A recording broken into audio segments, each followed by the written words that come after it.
performance. You were very focused at the weigh-ins yesterday, the ceremonial weigh-ins. What does it mean? I know we spoke about this before, this full circle moment. What does it mean now to hold the title after all that you've been through? I mean everything to me and my family, because now this create opportunity to make a better living for my family, and it just make all the non-believer into believer. And I have a belt to show, my country that yes, Jason Jackson can be champ anywhere he go, and it's just a matter of time before he become the best welterweight on this planet. As a long-term member of the Black Zillions camp, one of your captains passed a year ago in Rumble Jackson. I'm Johnson. sorry, Johnson. Thank you. Tell me what winning now, just about a week away from his death, means to you. Rumble is not just a captain; he's an idol to me. And Rumble, it just reminded me of when he knocked Glover Teixeira out with that uppercut. And he's just vicious and violent. That's just what I thought while I was in the moment. And I hit him with that first uppercut, and I was like, get him with another one. But rest in peace, Rumble. I love you. Jason Jackson, congrats on a huge victory tonight. You are the champion indeed. Your takedown defense was very strong tonight. Did you? How much did you drill that? How much practice did you put into your takedown defense for this fight? Well, like I stated before, wrestling is my first art. I learned wrestling, the first art that I learned in mixed martial art. And a lot of people don't believe that I'm a good wrestler. But the fact that when it comes time, I always step up to the plate. And I have like all the best wrestlers in my gym, from Logan Sterling to Shefkat to Muhammad. The Muhammad just fought. I have so much Samboan wrestler that I work with, and Saeed and Greg Jones. There's so much like high level wrestlers that I have in my camp. So I was well prepared for everything he was going to bring. I know this is a long time coming for you. This is something that you've been working towards and waiting for years now, a long time. Talk to me a little bit about the way that you're able to stay patient, keeping that controlled mindset and basically, just waiting for your turn. Well, you know what they said? You can't build a building without the head cornerstone. And I felt like I was the head cornerstone. I was the one that they was denying. And I was the one that, was going to dethrone Amazon and put the one and only one on his record. I was hungry. I was hungry. Even when he would sit there at the press saying that, oh, I'm all smile. I only smile because I don't want you to see what's in my heart.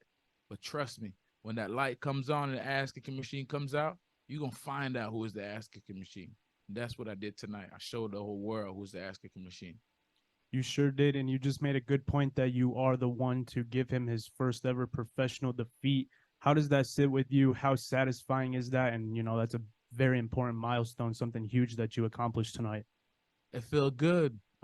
On ESPN and MMA Junkie, they got him as what, number 1 and number 5? So where that put me now? Number 6? So that put me at number 5 then if I just jumped him, right? Number 4 or number 1? Which one? All right, number 1. I like that. I'll take that. Hey, Jason, incredible performance tonight. So my first question, where's the belt? Oh, my brother have the belt, I just, like I said, the belt, it doesn't mean as much as the victory and sitting here and sharing with everybody, you know what I'm saying? And one thing I learned, over this weekend, it's important it's nice to be important, and it's important to be nice. Do you feel like he heavily underestimated you coming into this fight? It seemed like he was all smiles at weigh-ins, even when you were trying to take things a little bit more serious. No, I didn't think he underestimated. I think he was scared a little bit. The fact that he wanted to be friendly and all that, and then after the press, I just switched gear and said, I'm not gonna be laughing up at you and all that friendly stuff. I'm coming out to fight you because I don't want you to kill this hunger that I have inside of me with all that nice stuff. And he's a nice guy, you know what I'm saying? That's why I don't want to go in and make it like a friendly competition. I'm here to hurt you, and I never want you to distract me from that. Did you feel him start to fade in there as the fight went on? It looked like he started to get, a little bit more tired and tired. Yes, that was one thing that I studied. I told Big John on his podcast, I was like, I'm going to use this strong point against him. He's a wrestler. And when I watched a fight against him and Logan Sterling, the first fight, Logan wrestled him. And I realized every fight that he wrestled, he fades away. So I was like, you know what? I'm going to wrestle him. And I know once I wrestle, I don't get tired after I finish wrestling. So I'm going to wrestle him and impress him after every wrestle, scramble, or exchange. Jason, how you doing? Congratulations. Thank you. You've been with Bellator for a while now. You're one of the faces that comes to mind when people think of Bellator. What does winning this title and what does this organization mean to you? It means everything, because now you have a dark-skinned brother face up on that collab as a champ. I haven't seen one up there. You know what I'm saying? I'm not saying Patrick Maker's not dark, but we're talking about dark. You know what I'm saying? So every time I come to Bellator and I see that, I was like, I always see myself right there. I have to be up there. So it means everything to me. And I'm so grateful for Bellator. I'm so grateful. Words can't even explain how much it changed my life. And I want to thank Bellator. I don't have nothing bad to say about Bellator. I was sitting right behind your family today. They were going crazy after you got the win. So, given the uncertain future of Bellator, is there any sort of bittersweet feeling that you have with winning the title now, knowing that nobody really quite knows exactly what's ahead? Well, I don't feel nothing. If that's the way to go out, Bellator did a good job, saved the best for the last. You know what I'm saying? And I felt good that I proved to myself correct, because I was having a lot of nerve, but not nerve breakdown, just a little nervous that I wasn't going to fulfill my dream and go out there and be the ass-kicking machine. So, I had so much that was going on other than what's the next step. I just wanted to focus on what's on the horizon tonight. Last one for me. You were hitting him with some really, really clean shots, and you eventually wore him down. Were you surprised at all that you were able to hit him so cleanly, it seemed? No, because, the striking is not a strong point. And I felt like wrestling wasn't either. I felt like I was just stronger than him. I could tell by the weight cut. I didn't take not one break cutting weight this week. I worked out every single day, every single morning. I didn't just go in a sauna or a tub and cook myself. I get up every morning at shadow box, every night at shadow box. I just kept working consistent. And when I went to the weigh-in, I could tell that my body was in better shape than his. So I knew I was stronger than him. Once he grabbed me, he felt my strength. Once I punched him, he felt my strength. So I just knew a matter of time until the right shot hit him. I stayed calm and composed. Thank you so much. Jason, earlier this week, you said, I'm going to be the best. I got to beat the best. You obviously did that. Also, just talked about your journey, right? Still working. I mean, your career journey, nonetheless. What does this mean to you? And how can you be a symbol of everybody who has a dream but has to go to work? You said earlier in the cage, you said, I'm the nightmare, but you also talked about people achieving their dreams. Has this moment set in for you yet? Not yet. He haven't settled in. Like I said, every man have a dream and everyone have a nightmare. And I was his nightmare. You know what I'm saying? So, and I like I said, I feel good that I could give all like upcoming fighters who just think fighting is just, get up and go to the gym and come home and play a game and find an excuse not to be in the gym. I get up and I work and I try to find every little way possible to make money, just so I don't have to be like, you know what? Oh, these guys are paying me XYZ. I'm not going to fight for that.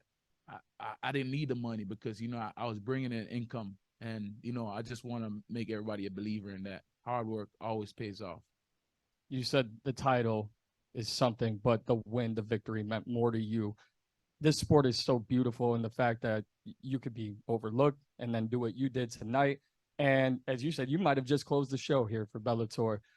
How beautiful is this sport and the journey that you've been on to now being a world champion? It felt good. You know why? Because my man, Michael Johnson, I blame him for this knockout. He kept telling me that I can't finish nobody. I can't knock nobody out. And I was like, all right, you think I can't knock nobody out? I'm saving the best for the last. Unfortunately, Bellator did save the best for the last. And I was like, I'm going to show you. I'm going to come out that jacket. All the ones I've been playing safe, but this one I'm not. This the right one I'm going to knock out. And look, I spoke it into existence. Thank you. You waited a long time for this opportunity. Is it safe to say it was worth the wait? Oh man, it's well safe. Ah man, I'm glad I waited. Patient, you know. Mm-hmm. And you guys mentioned the journey. You were on an amazing journey to get to this point. Probably a lot of ups and downs throughout your career, I can imagine. Were there times throughout this career that you didn't think you'd make it to this point? And how did you overcome those times? How did you overcome the self-doubt to make it to this point, become a world champion?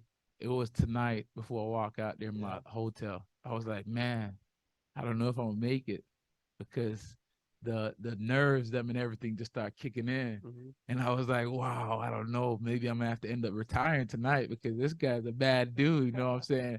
And it was up to this point, everything just hit me. Mm-hmm. When I was like, oh man, 1 hour left. Oh man, I'm at just going through the whole motion. That's when I felt everything was real. But before I didn't. But when did tonight, that go away? When you stepped in the cage, were you still feeling like that, or was it a little different? When I was walking through this curtain, and then Lucas would tell you, I could flip that switch from smile to just boom, from Jason, my alter ego side, the African machine just kicked in. Once I heard that music and I'm singing while I'm music, looking at the crowd, walking from one side to one side, feeling the crowd, seeing everything, I'm just visualizing everything.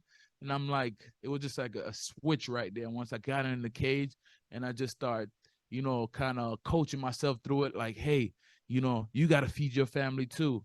You know what I'm saying? It's your night. Food have to go in mouth. Remember that. It's your night. Don't let this man take it away from you. You fighting for your country. You fighting for your people. You know what I'm saying? You fighting for your team. So I was just coaching myself through everything. Thanks for that insight. That's cool inside look at your mindset going into this one. Last one for me. You talked to me about bringing that belt back to Killcliff. How's it going to feel to walk back in that gym with the belt? And maybe what, are you going to have a picture on the wall or do you already have one? I think I'm the first world champion under the Killcliff banner. Wow.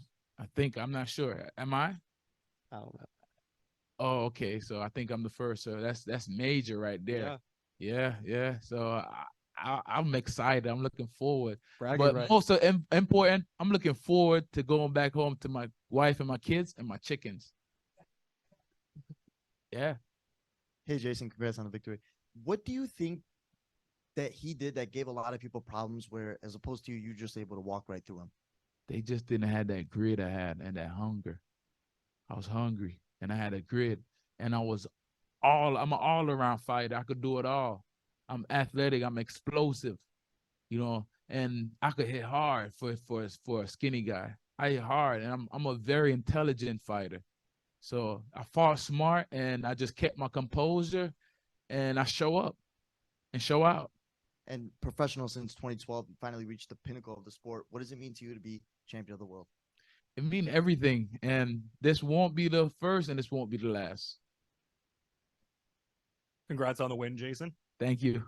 I guess just one thing I wanted to address first, because you referenced Robbie Lawler in your post-fight interview there, and you worked tremendously hard, obviously, but how invaluable is it to have someone like that who's previously been a welterweight champion helping you out and all? Well, Robbie always give me some good insight, and he gave me that mean pad work that last week of camp. It was funny, but it made a lot of sense. Everything that he was doing in the midway got me tired and, you know, opened my mind to some new tricks. And, you know, he always called me and check up on me and make sure, you know, he took me out on his wing just like a Michael Johnson does as well and showed me the ropes and, you know, give me insight and how to be a professional. So, you know, I want to commend him on that. Yeah, fair enough. And you were talking earlier about how much family is a driving factor and motivator for you. And they were talking about how your brother has the belt. Like, was it almost equally as exciting to give the belt to your brother as it was for you to receive it yourself? Yeah, my brother always been there for me. You know, he even gave me my nickname, Lookamon. So, you know, I was a little man. I was little, but I was a man. And he saw that when we was little kid.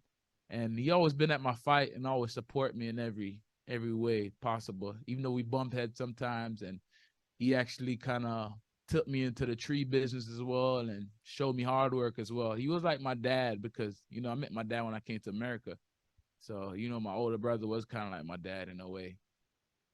And lastly, for me, because you were talking earlier about representing your country, like obviously a tremendous individual accomplishment, but like what's the ripple effect you see happening for, I guess, Jamaican mixed martial arts? It seems like it's continually growing. Yeah, we make great athletes. That's one thing I know about Jamaican fighters. And the ones that was born in Jamaica and raised in Jamaica and been through hard struggle, seen hard struggle, lived the homeless life, come to America, land an opportunity and make the best out of opportunity, those are the ones that going to strive. And I'm one of them. Be looking at them. Well said, man. Thank you for the insights. Thank you so much. Thank you, guys.